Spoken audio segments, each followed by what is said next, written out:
everyone. So we've gone through all about sort of how to control your body, how to understand your body, and how to sort of look at general sort of injuries. I wanted to start focusing a bit more now onto specific running injuries. So I thought I'd start with Patello Femoral pain. So runner's knee. So this is pain around the front of the kneecap, okay? Can be into the tendon and it can be under the kneecap. You tend to get it mainly when you're going downstairs, when you're squatting, or when you do prolonged activity, okay? And what it is, it's inflammation under the kneecap or around that tendon, and in that fat pad, the kneecap kind of moves slightly out of line, can just be pulled wrong by all the forces. And what I want to do is sort of talk you through how we can sort of help that and treat that. Why do we get it? We get it generally when we've upped our activity levels. So have we done more mileage? Have we done it faster? Have we done it more intense? Have we been on our feet longer? So are we walking and running? It's this accumulation. Have we done a lot more slower miles? You actually find that the sort of kneecap doesn't like so much the slower miles, it actually likes a bit of the quicker stuff. So have we changed any of our training? Have we got muscle weakness? And you know, have you increased your training too quickly so that actually your tendons and your joints can't adapt? I think this is the biggest training error, is increasing your training too quickly and making too many changes at once. And it's really worth looking back at your training load. Have a look at your Garmin, have a look at the graph. And what you normally find is an injury tends to occur 3 to 6 weeks later after a training load. So we're in lockdown now. We've been in lockdown probably 2 or 3 weeks. You might find some of you have been spending more time on your feet. You've actually been doing more running than you would normally do. Just take things a little bit easy. Have an easier week just to let things adapt.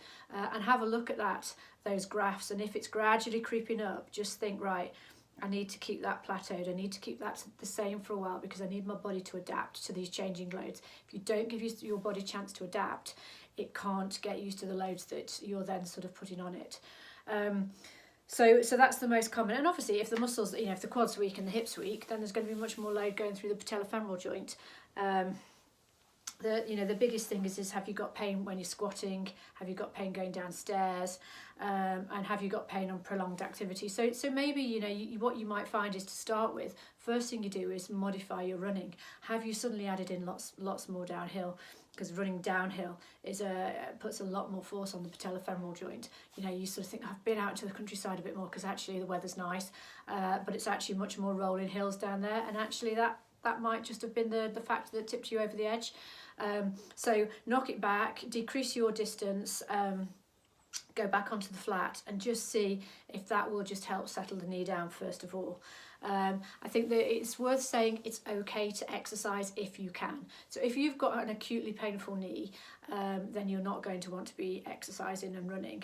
However, the longer that you have off, the more deconditioned you will be, and we lose those adaptive changes that you've made. So if we can keep training to some level, then we actually haven't got as many changes to make further down the line to get that cumulative stress back up again. So, you know, if you could run sort of 20 minutes, you know, with a walk in between the sort of each 10 minutes, pain-free, and you could do that 3 times a week, and you start your loading program, that's probably preferable than completely resting, because we're still getting that adaptation in the other tendons, the other parts of the body.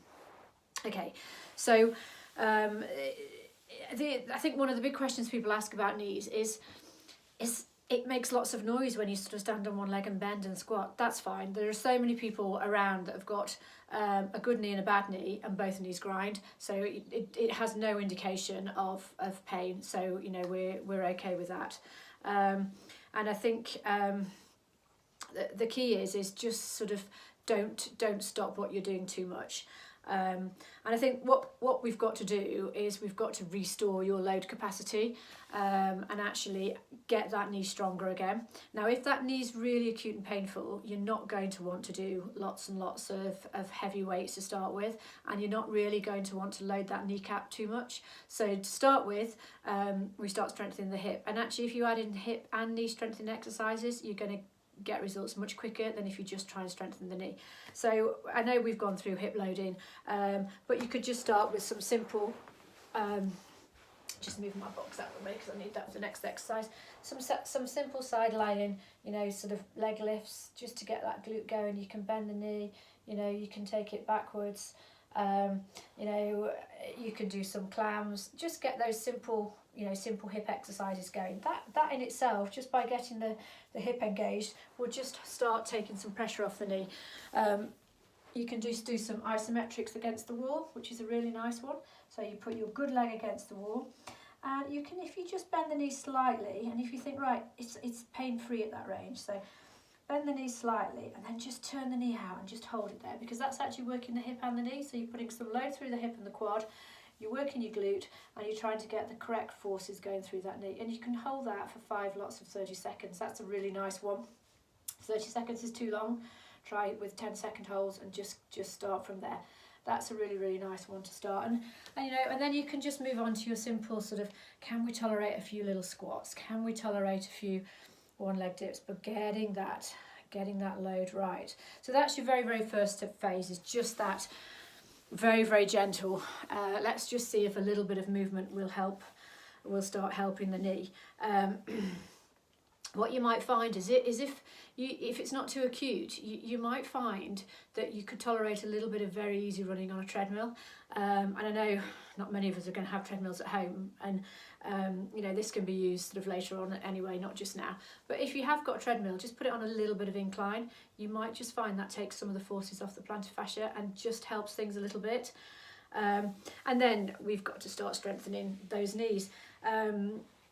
You can do, in an ideal world, if we were at the gym, you'd start off with some leg press, some leg extension, and some knee extension, because that's the easiest way to strengthen your quad. So, you know, the leg press, we've got, you know, you're in this position and you're pressing against it. So you could start off with just some isometric, just some static work in that position. However, you might as well just go into a squat position.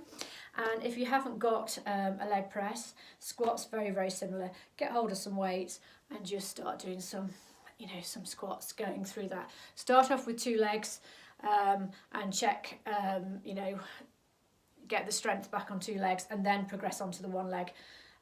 Okay, you can start bringing in some split squats, so a little bit harder. So 1 leg in front of you on a box, and we're coming down. So a little bit more load going through the knee there. This is quite a nice one if you've got lateral knee pain. It's quite good for loading that IT band as well on the back leg. And again, add the weights in it. Okay, start off with reps of about 15 and 3 or 4 sets. But as you increase the weights, and it's quite important to sort of get that load, the key is progression. Okay, increase that load over 4 to 6 weeks. At the end of sort of 6 to 7 weeks, you want to be lifting 4 sets of 6 reps, quite heavy, but not doing it as slow as you can. So if you can do it slow and controlled, much, much better.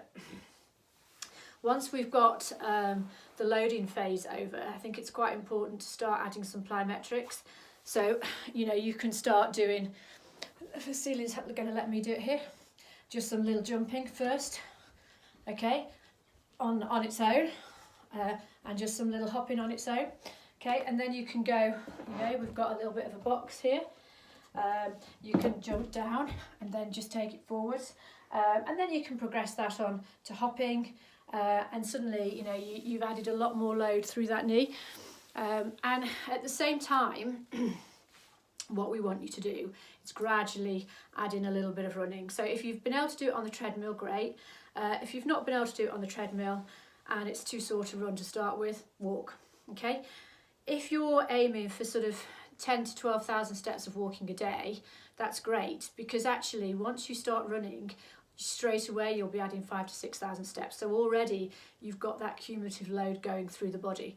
And that's actually sort of, you know, really quite important. And, you know, the first stage to start from is walk jog. You know, have a walk warm up, and then a couple of minutes walk jog. And just play around with it a little bit, and just gradually, I think, find your baseline and gradually build up, okay? What you don't want to do is jump too high and step back, okay? What we want is that nice even curve. So find where you start from and then gradually build up, okay? And you can do it in walk jog, that's absolutely fine. A few other things that can actually help patello-femoral joint, taping. Basically the best way to do it is if you try, you know, there's loads of, you know, if you go onto Google, there's loads and loads of ways. I don't recommend you that you try and do it yourself, but obviously this is a strange time. You know, you can always sort of message me and show me. But however, do a one leg dip, try your tape. If it doesn't make your one leg dip feel better, it's probably not going to help.